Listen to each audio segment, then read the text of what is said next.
கர்த்தர் கிறிஸ்துவம் இன்றைய நற்செய்தி அடைக்கலம் தரும் கர்த்தர். யாத்ராகமம் 2 அதிகாரம் 15 21 பார்த்தீங்கன்னா, மோசே எகிப்திலேருந்து வந்துட்டாங்க. மீதியான் தேசத்தில் துறவு பக்கத்தில் இருக்காங்க. அப்போ அங்கே ஒரு ஆசாரியனுக்கு 7 பெண்கள் இருக்காங்க. அவங்க ஆடு மேய்ச்சிட்டு தங்கள் ஆடுகளுக்கு தண்ணீர் காட்ட வராங்க. அப்போ அந்த ஊர் மேய்ப்பர்கள் அந்த பெண்களை துரத்துறாங்க. மோசே அவங்களுக்கு உதவி செய்து அவங்க ஆடுகளுக்கு தண்ணீர் காட்டுறாங்க.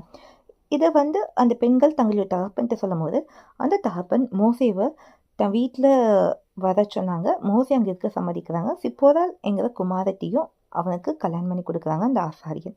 நல்லா யோசிச்சு பாருங்க, வேறு ஊருக்கு வந்துட்டாங்க மோசே.